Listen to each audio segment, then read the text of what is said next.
కట్టే పరిస్థితి లేకున్నా కార్పొరేషన్ల మీద సొసైటీల మీద అప్పులు తేవడం వల్ల ఇవాళ రాష్ట్రానికి అధిక ఆర్థిక భారం పడుతున్నప్పటికీ కూడా ఒక విజన్,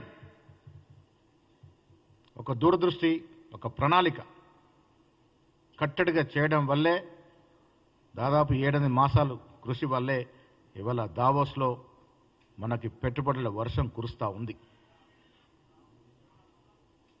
నేను ఇటు బీఆర్ఎస్ కానీ బీజేపీ కానీ ఇతరత్ర ప్రతిపక్షాలకి మీ ద్వారా హితో పలుకుతా ఉన్నాను. మంచి పనులు ఈ రాష్ట్రానికి వచ్చినప్పుడైనా కనీసం వర్షం ప్రకటించండి. అనినిత్యం రాజకీయాలు చేయడం మానండి. ప్రజాస్వామ్యం మీద విలువలుంటే ఈ రాష్ట్రంలో ముఖ్యమంత్రి కానీ ఇతరత్ర మంత్రులు కానీ చేస్తున్నటువంటి అభివృద్ధి వల్ల ఇవాళ వచ్చినటువంటి పెట్టుబడుల పట్ల మీరు కూడా సంతోషం వ్యక్తం చేయాల్సిన పరిస్థితి. 1,78,000 పైచిలుకు కోట్ల పెట్టుబడి వచ్చిందంటే ఆషామాషి కాదు. నేను మీ ద్వారా కాంగ్రెస్ పార్టీ ఇవాళ పెట్టుబడులకి ఆద్యం పోసి కృషి చేసి పెట్టుబడి తీసుకొచ్చిన రాష్ట్ర ముఖ్యమంత్రి గారికి, ఐటీ శాఖ మంత్రి గారికి, అధికారులకి, దీనికి ఆమోదం తెలిపిన కేబినెట్ మంత్రులందరికీ కూడా అభినందన తెలియజేస్తూ ఉంది. అదేవిధంగా ఈ పెట్టుబడుల వల్ల ఈ రాష్ట్రంలో దాదాపు 75,000 ఉద్యోగాలు అదనంగా వచ్చే అవకాశం ఉంది. 50 నుంచి 75,000 ఉద్యోగాలు.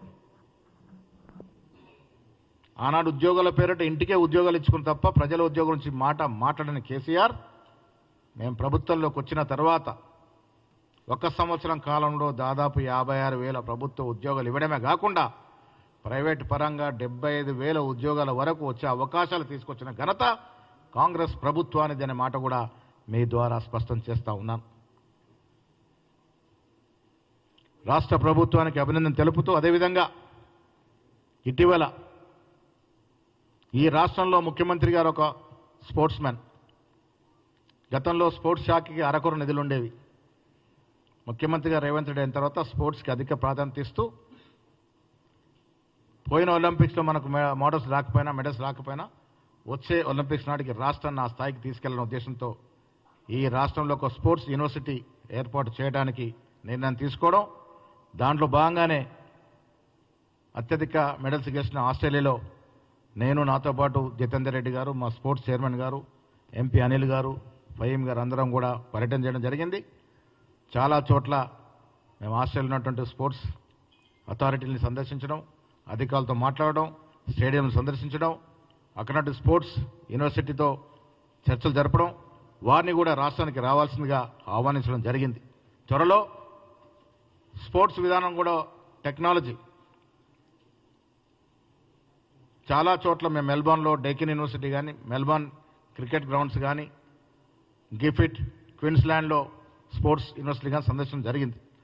రాష్ట్రాన్ని ఒక స్పోర్ట్స్ హబ్గా కూడా చేయాలనే తపన ముఖ్యమంత్రి గారి ఉంది. ఆ దశకు కూడా ప్రయత్నం చేస్తూ ఉంది.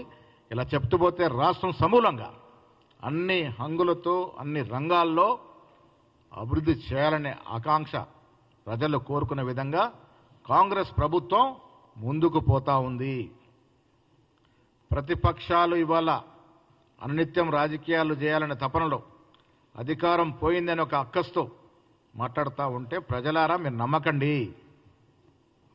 మేము అభివృద్ధి అనేది చేతల్లో చేసి చూపిస్తూ ఉన్నాం.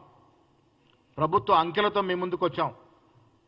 10 ఏళ్ళలో వారు తెచ్చిన పెట్టుబడులు ఎంత, మేము 2 ఏళ్ళలో తెచ్చిన పెట్టుబడి ఎంతో, ఎంత వ్యత్యాసంలో చూపించగలిగినాం. సంక్షేమాన్ని ఇవ్వగలుగుతా ఉన్నాం. రేషన్ కార్డులు ఇస్తూ ఉన్నాం. 26న లాంచ్ పోతా ఉంది. ఇల్లు ఇవ్వబోతా ఉన్నాం. మీరు చెప్పిన అబద్ధపు ప్రకటనలన్నీ కూడా ఇలా మేము అధికారులకు ఏదైతే ఆశలు ఆకాంక్షలు మమ్మల్ని ఎన్నుకున్నారో ఆ ఆశలంతా కూడా నెరవేర్చే విధంగా అభివృద్ధితో పాటు సంక్షేమాన్ని తీసుకెళ్తా ఉన్నాం.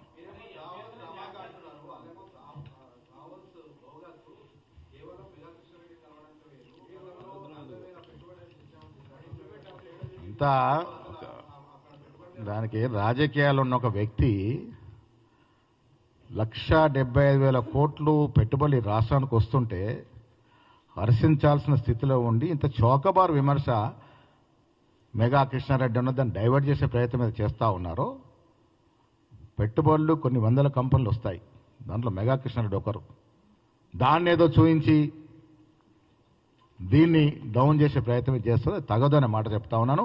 మీకేవి కూడా తప్పులు కావు, అంకెలతో సహా ఏ కంపెనీ ఎంత పెట్టుబడులు పెడుతుంది ఎంఓయూతో సహా మేము ముందుస్తూ ఉన్నాము 100%. లాస్ట్ టైము నేనేమంటున్నాను, లాస్ట్ టైం ఏదైతే ఎంఓయూ చేసుకున్నామో 18లో 17 కంపెనీలు పనులు ప్రారంభించినాయి. ప్రతిపక్షాల కళ్ళుండి రాగలిగితే పోయి చూసి అక్కడి నుంచే మిమ్మల్ని కూడా పిలిచి మాట్లాడుకోగలరు. అన్నీ కూడా లాంచ్ అవుతూ ఉన్నాయి. ఎక్కడెక్కడ కూడా కేసీఆర్ లాగా కేటీఆర్ లాగా అబద్ధాలనే పరిస్థితి మాకు లేదు.